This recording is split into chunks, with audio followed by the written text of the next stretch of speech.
Hello students, welcome back to your favourite channel Magnet Brains. This is me Shipra Tiwari. बहुत बहुत स्वागत है। इस चैनल पे आपको प्रोवाइड कराया जाता है बिल्कुल फ्री एजुकेशन, ताकि आप अपने लाइफ में बहुत बेहतरीन कुछ कर सकें। बिना समय गवाए लास्ट क्लास में क्या पढ़ा था एक बार मैं आपको बता देती हूँ।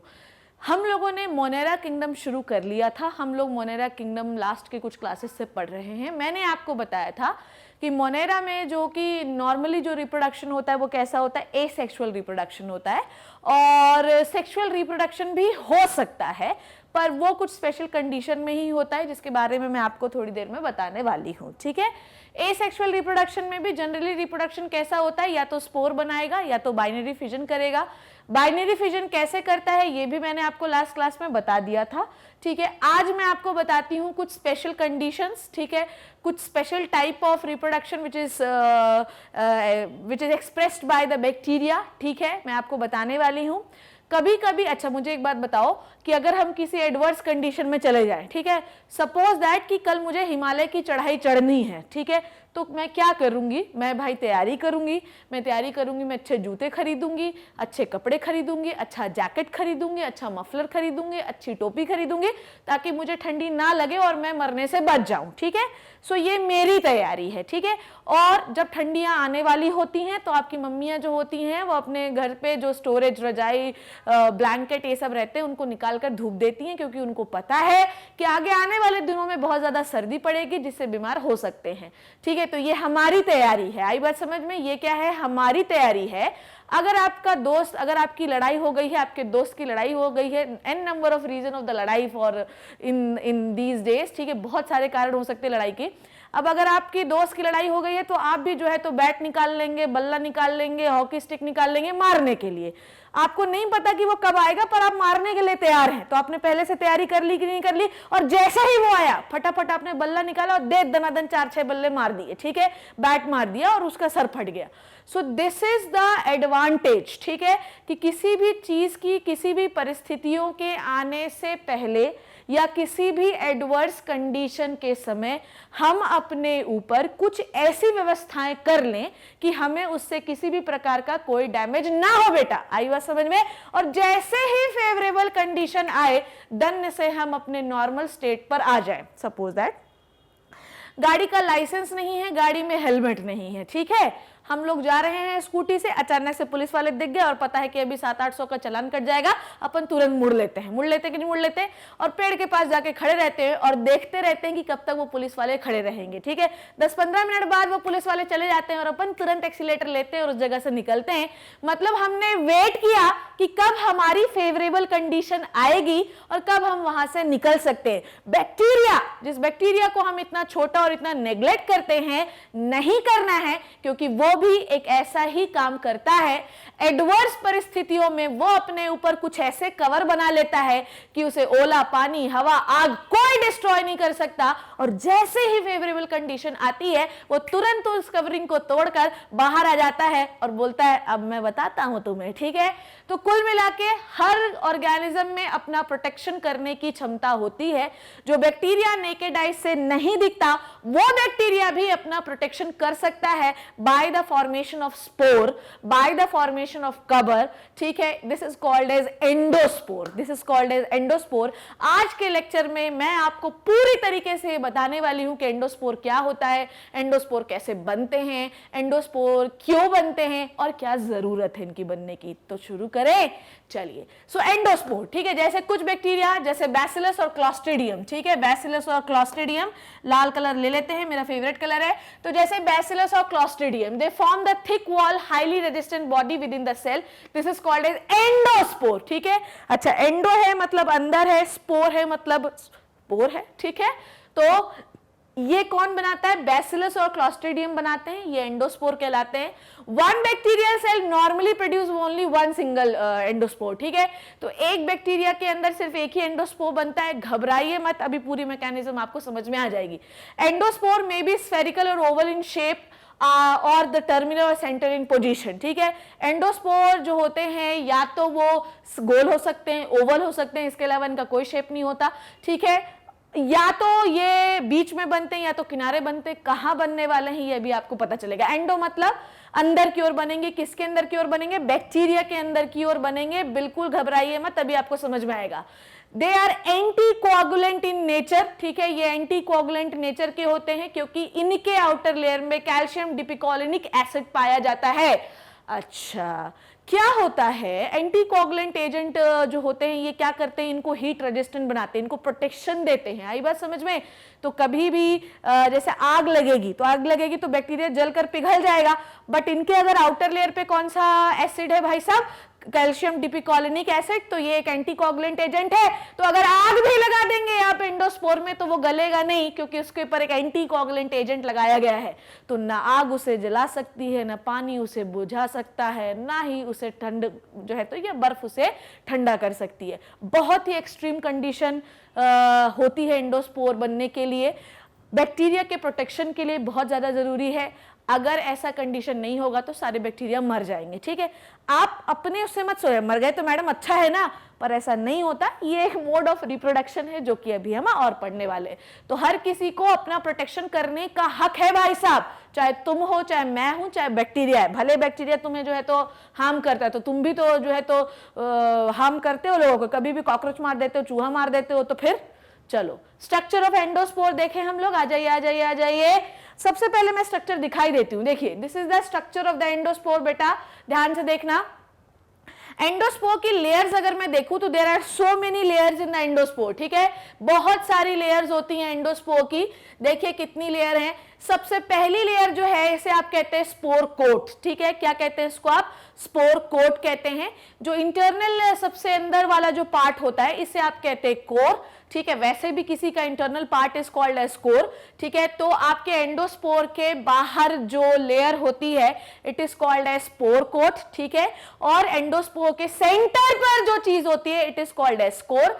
इस कोर के अंदर बहुत सारी चीजें होती हैं, जैसे इस कोर के अंदर होता है DNA, RNA, calcium, protein, dipicolinic acid भी होता है यहाँ पे ताकि मेल्ट ना हो, ठीक है। ये जो आपको ब्राउनिश कलर की दिखाई दे रही है इसकी इनर मेम्ब्रेन है।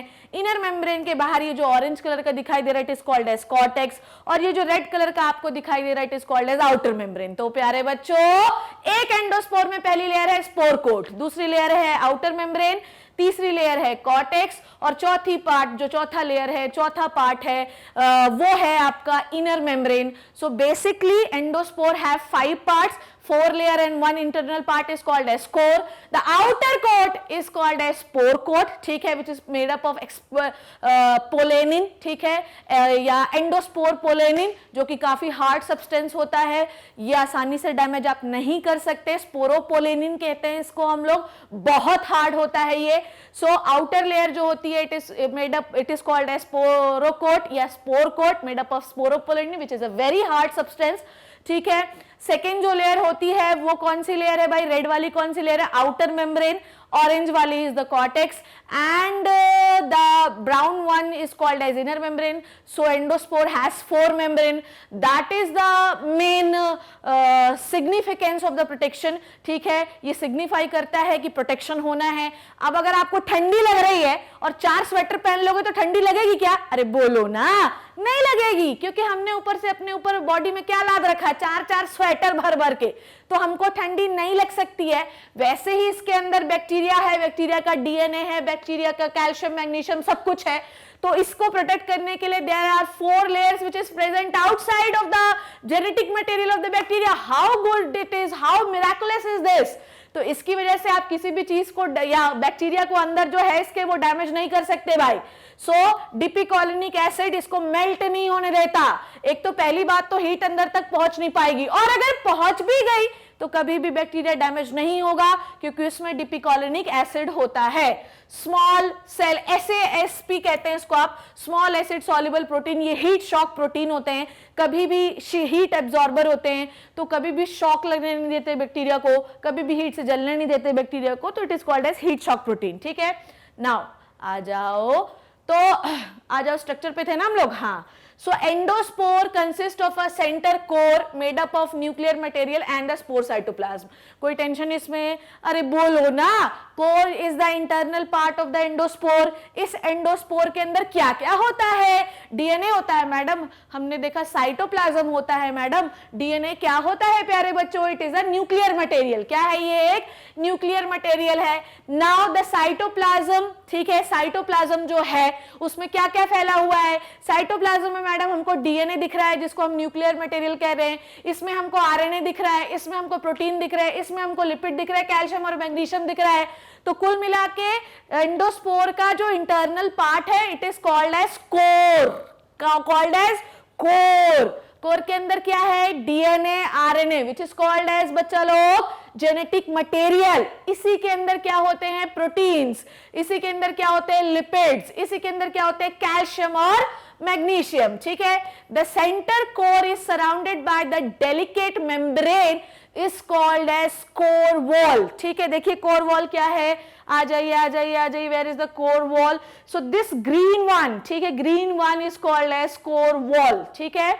नाउ ये बहुत ही डेलिकेट मेम्ब्रेन होती है कोर वॉल. आ जाओ. हाँ ठीक है. नाउ नेक्स्ट, अच्छा कहां पर थे? कौन सी स्लाइड में थे हम लोग? ये यहाँ पे थे. ठीक है. Around the wall there is another layer which is much thicker and it is of relatively low density. ठीक है. इसके बाद एक और लेयर होती है जो उससे थोड़ी सी मोटी होती है. This layer is called as cortex, consist of peptidoglycan and calcium dipicolinic acid. फिर से समझा रही हूं. तो कोर के जस्ट बाहर है इनर मेम्ब्रेन, या इसी को आप कहते हैं कोर वॉल. कोर वॉल के बाद है cortex. Cortex is made up of calcium dipicolinic acid and peptidoglycan, जो कि उसे सपोर्ट देता है, जो कि उसे प्रोटेक्शन देता है. पेप्टिडोग्लाइकन में क्या होता है? Peptidoglycan is the cell wall of the bacteria. Peptidoglycan जो होता है इसमें पेप्टाइड बने होते हैं. किसके बने होते हैं? पेप्टाइड अमाइनो एसिड के बने होते हैं. कौन सा अमाइनो एसिड मैडम? ग्लूटामिन और आपका ग्लूटामेट और आपका एलानिन और आपके ग्लाइसिन, और उसमें आपका नैग और नैम. ठीक, एनेसिटाइल न्यूरामिक एसिड, न्यूरामिनिक एसिड और एनेसिटाइल गैलेक्टोजामाइन की अल्टरनेटिव यूनिट होती है जिनको पीछे से पेप्टाइड चेन जो है सपोर्ट करती है. ये मैंने पहले ही पढ़ा दिया था. ठीक है. तो यही जो पेप्टिडोग्लाइकेन जो हमने पहले पढ़ रखा है वो कॉर्टेक्स में पाया जाता है. ठीक है. क्योंकि बैक्टीरिया उसके अंदर है तो उसके आउटर की लेयर जो है वो उसकी सेल वॉल ही तो हुई कि नहीं हुई. ठीक है. तो cortex is also part of cell wall और it is a second number of cell wall जिसके अंदर ये सारी चीजें पाई जाती हैं. ठीक है. Now so this is the core. ठीक है. Let me clear all this thing. So this is the core which contain the DNA, RNA, protein, genetic material वगैरह. Then the green one is called as inner membrane, which is a very delicate membrane which supports the core. The black one, ठीक है, next is the actually the green one is the spore wall या core wall कहते हैं इसको. इसके just बाहर है inner membrane. inner membrane से चिपकी हुई होती है core wall. ठीक है. तो ये ब्लैक जो आपको दिख रही है बेसिकली ये इनर मेम्ब्रेन होती है. जनरली इनर मेम्ब्रेन और कोर वॉल हमको दिख नहीं पाती इनर मेम्ब्रेन की वजह से. ठीक है. नाउ नेक्स्ट थिंग आप देख रहे हैं आउटर मेम्ब्रेन. ठीक है. This is the outer membrane, green one जो बाहर की ओर है. बीच में आपको एक व्हाइट कलर का स्पेस दिख रहा है जिसे आप कहते हैं कॉर्टेक्स. क्या कहते हैं भाई साहब? कॉर्टेक्स. ये देखो कॉर्टेक्स लिखा भी हुआ है. तो आपको स्ट्रक्चर में दिख रहा है कि ग्रे कलर का जो सेंटर एरिया है it is called as core. Core के ऊपर आपको एक ग्रीन कलर की मेम्ब्रेन दिख रही है. It is called as core wall. Called as core wall. Core wall और उसके बाद आपको ब्लैक कलर का एरिया दिख रहा है which is called as inner membrane. Core wall और इनर मेम्ब्रेन चिपकी हुई रहती हैं. ठीक है. उसके बाद आपको ग्रीन कलर की दूसरी मेम्ब्रेन दिख रही है, which is called as outer membrane. But inner membrane और आउटर मेम्ब्रेन के बीच में आपको एक स्पेस दिखाई दे रहा है. It is called as cortex. इसमें क्या क्या होता है? कैल्शियम होता है, मैग्नीशियम होता है, डिपिकोलिनिक एसिड होता है. ठीक है. डिपिकोलिनिक एसिड क्या है ये मैंने आपको अभी बताया. और लास्ट में होता है आपका एंडोस्पोर का कोट, या इसी को आप कह सकते हैं सबसे आउटर मेम्ब्रेन तो नहीं कहें, इसे आप क्या कह सकते हैं? It is called as spore coat. ठीक है. मैंने पहले ही आपको बता दिया था. Now let's talk about another thing, function. ठीक है. फंक्शन ऑफ द एंडोस्पोर क्या करता है ये? इट कंटेन, अच्छा डिपिकोलिनिक एसिड हमने अभी थोड़ी देर पहले खत्म किया था कि भाई जो कॉर्टेक्स होता है उसमें डिपिकोलिनिक एसिड पाया जाता है, ठीक है। डिपिकोलिनिक एसिड होता क्या है? डिपिकोलिनिक एसिड एक एंटीकोगुलेंट एजेंट है जो कि हीट से रेजिस्टेंट प्रोवाइड करता है। मैंने आपको पहले ही बोला ना, अगर आग आएगी तो भी इसे पिघला नहीं सकती, क्योंकि आग अंदर जा ही नहीं पाएगी, डीएनए को डैमेज कर ही नहीं पाएगी, क्योंकि अगर आग को आना है तो कॉर्टेक्स से होते हुए आना पड़ेगा, और कॉर्टेक्स के पास डिपिकोलिनिक एसिड है जो हीट को एब्जॉर्ब कर लेता है। वो एक एंटीकोगुलेंट एजेंट है जो कि बैक्टीरिया के जेनेटिक मटेरियल को पिघलने या बैक्टीरिया को पिघलने नहीं देता, ठीक है। उसके बाद ये मटेरियल जो है वो साइटोप्लाज्म में भी प्रेजेंट होता है, जो कि मैंने अभी आपको थोड़ी देर पहले बताया था डीएनए के बीच बीच में, ठीक है। An endospore is highly resistant to the desiccation, chemical and radiation, ठीक है।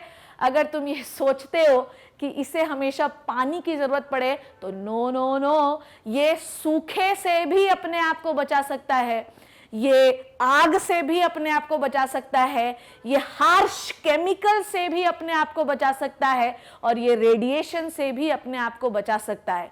इसलिए जब कभी भी हम लोग लैब में काम करते हैं, मतलब ये मेरा पर्सनल एक्सपीरियंस है, जनरली जब कभी भी हम लोग लैब में काम करते हैं ना बच्चे, तो हम लोग क्या करते हैं कि यूवी लाइट को पहले ऑन कर देते हैं। अल्ट्रावायलेट जो रेडिएशंस होती हैं वो स्पोर के अंदर तक घुस जाती हैं, क्योंकि वो पेनिट्रेटेबल रेज होती हैं, ठीक है। तो जनरली जब हम लोगों को ये रहता है कि अब हमें जो काम करना है वो आरएनए पे करना है, और अगर वहां पर कोई बैक्टीरियल स्पोर रहेगा तो वहां पर वो तुरंत, अगर स्पोर फट गया और बैक्टीरिया बाहर आ गया तो वो बैक्टीरिया जो रहेगा वो पूरा आरएनए हमारा खा जाएगा, तोड़ देगा। तो हम लोग क्या करते हैं कि जिस जगह पर हमें काम करना होता है ना, तो हम उसमें यूवी रेडिएशन ऑन कर देते हैं। अगर हम उसमें यूवी रेडिएशन ऑन कर देंगे तो क्या करेगा, यूवी रेडिएशन एक छेदने वाली जो है रेज होती हैं, तो स्पोर के अंदर तक चली जाएंगी और बैक्टीरिया को अंदर ही अंदर वो मार देंगी।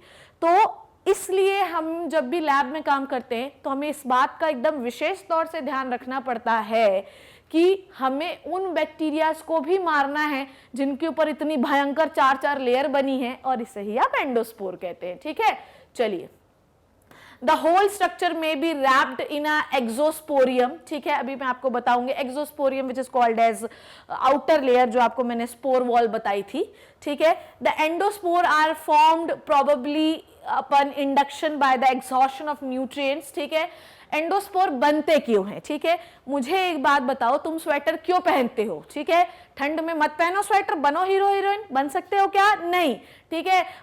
जो है तो आते जो है तो बाहर आ जाएंगी ठंड से, आई बात समझ में, और थरथराने लगाओगे, ठंडी लग जाएगी और ब्लड सर्कुलेशन बंद हो जाएगा और सीधा ऊपर पहुंच जाओगे।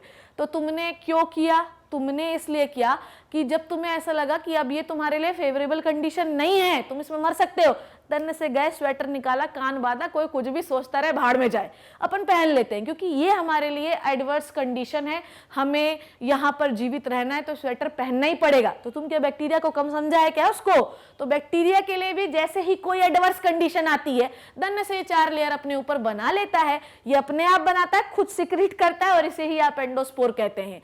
और कभी कभी ऐसा होता है, अच्छा मुझे एक बात बताओ, अगर कहीं पर खाने के लिए ना रहे, अगर किसी जगह पर खाने के लिए ना रहे तो तुम क्या करोगे?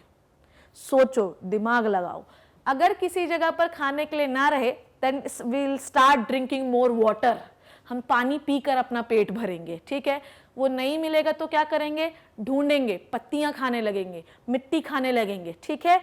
और कुछ नहीं है तो पेट दबाकर, रजाई ओढ़कर सो जाएंगे। ये ही बैक्टीरिया भी कहता है कि करता है, जब आपके चारों तरफ न्यूट्रिएंट की, आपके मतलब बैक्टीरिया के चारों तरफ न्यूट्रिएंट की कमी हो जाती है ना, तो ये अपने ऊपर ये सारी लेयर्स बना लेता है, ताकि ये sleeping stage, actually endospore formation is the sleeping stage, sleeping stage में वो ज्यादा डिमांड खाने की करता ही नहीं है, क्योंकि वो काम ही नहीं कर रहा है, ठीक है। नाउ उसके बाद अगर उसके चारों तरफ पानी नहीं है तो क्या करेगा? वो भी अपने चारों तरफ लेयर बना लेगा, पानी चाहिए ही नहीं, नो लेस पानी लेस वर्क, ठीक है। चलो आ जाओ, next is, so this is the structure जो कि मैंने आपको बताया, स्पोर कोट, ठीक है। स्पोर कोट, इसको ही आपने थोड़ी देर पहले मैंने बोला था कि इसको आप क्या कहते हैं, spore coat, where the point is exosporium, spore coat is called as exosporium, ठीक है। Now let's talk about the functions of endospore, ठीक है। एंडोस्पोर क्या कर सकता है? एंडोस्पोर अपना, endospore is the structure which formed around the bacteria, it helps in the protection of bacteria, even By the formation of endospore, the bacteria withstand temperature as 100 degree to -100 degree centigrade. समझ गए? -100 degree centigrade समझते हो कितना होता है? -100 degree centigrade मतलब laboratory में जब मैं काम करती हूँ तो मैं -180 डिग्री को हैंडल करती हूँ। -180 डिग्री को अगर आप -180 नहीं -80 डिग्री को हैंडल करती हूँ, -80 डिग्री में भी हाथ ऐसा लगता है ना कट जाएगा पूरा। समझ में आई बात? उनके जो है क्रायो ग्लव्स आते हैं, ठीक है? तो अगर हमें उनमें कुछ डीएनए आरएनए रख दिया है और उसको हमें निकालना है ना, तो क्रायो ग्लव्स पहन के निकालना पड़ता है। ऐसा लगता है ना कि हाथ कट जाएगा। अब इतना टेम्परेचर सोचो, हम नहीं सह पा रहे हैं, इतना मल्टी सेलुलर, इतना वेल डेवलप्ड स्ट्रक्चर, पर -100 डिग्री भी सह सकता है। कौन? स्पोर बनाने वाला, एंडोस्पोर बनाने वाला बैक्टीरिया, क्योंकि इनको कोई असर ही नहीं होता। इवन जलने का टेम्परेचर कितना होता है? 100 डिग्री सेंटीग्रेड, ठीक है? बॉयल होने का टेम्परेचर कितना होता है? 100 डिग्री सेंटीग्रेड। ये 100 डिग्री सेंटीग्रेड पर भी सर्वाइव कर सकते हैं। तो अगर तुम ये सोचते हो कि पानी उबालने से पानी शुद्ध हो जाएगा, ठीक है, जरूरी नहीं है। Okay, now under the favorable condition the endospore absorb water, become metabolically active, rupture thick coat and bacterium surrounded by the thin wall emerge out। ठीक है, जैसे ही क्या होता है कि जैसे ही फेवरेबल कंडीशन आती है, ये चारों तरफ का पानी एब्जॉर्ब कर लेते हैं, फूल जाते हैं, फट जाते हैं, और फटने के बाद सारे बैक्टीरिया आते हैं, लो हम आ गए, ठीक है? अब वो अपना आतंक मचाएंगे। चलो अब आपको दिखाती हूँ। So this is the formation of the endospore, ठीक है? ध्यान से समझिए, this is the formation of the endospore. कैसे बनता है ध्यान से समझना, नहीं तो फिर जो है फिर मुझे मत बोलना कि मैडम आप बताई नहीं, इतना जो है पंचायत करती नहीं, आपने बताया नहीं कि कैसे बनता है वो, ठीक है? So this is the bacteria, so this is the bacteria, ठीक है? ध्यान से समझना, okay? This is the bacteria, bacteria की सेल वॉल है, बैक्टीरिया की मेम्ब्रेन है, और बैक्टीरियल डीएनए है। क्या है? बैक्टीरियल डीएनए है। अब डीएनए फर्स्ट स्टेप में डीएनए रेप्लिकेट हो रहा है। डीएनए रेप्लिकेट हो रहा है तो आप क्या देख रहे हैं? सेल वॉल के अंदर 2 सेल्स बन रही हैं। क्या बन रही हैं? 2 सेल्स बन रही हैं, ठीक है? या डीएनए रेप्लिकेट हो रहा है, ठीक है? उसके बाद डीएनए रेप्लिकेट हुआ तो अभी सेल वॉल डिवाइड नहीं हुई है, दूसरे स्टेप में सिर्फ मेम्ब्रेन डिवाइड हो रही है, ठीक है? क्योंकि पीली वाली इज द सेल वॉल, आप देख रहे हैं उसमें कोई डिवीजन नहीं हुआ है, सिर्फ मेम्ब्रेन डिवाइड हो रही है, ठीक है? मेम्ब्रेन जब डिवाइड हुई तो ये इसकी डॉटर सेल है। ये क्या है? इसकी डॉटर सेल, और ये है मम्मी सेल। तो जो मम्मी है उसको कोई टेंशन नहीं, किसको टेंशन है? डॉटर सेल को है, ठीक है? क्योंकि एडवर्स कंडीशन डॉटर के लिए, मम्मी का क्या है, ठीक है? तो मम्मी सेल को कुछ नहीं है। मम्मी सेल जो है ध्यान से समझिए, जो डॉटर सेल अभी मेम्ब्रेन बनी और मम्मी सेल बनी है, ठीक है? उसके बाद सेलुलर डिवीजन हो रहा है। थर्ड स्टेप में क्या हो रहा है? Pre spore formation.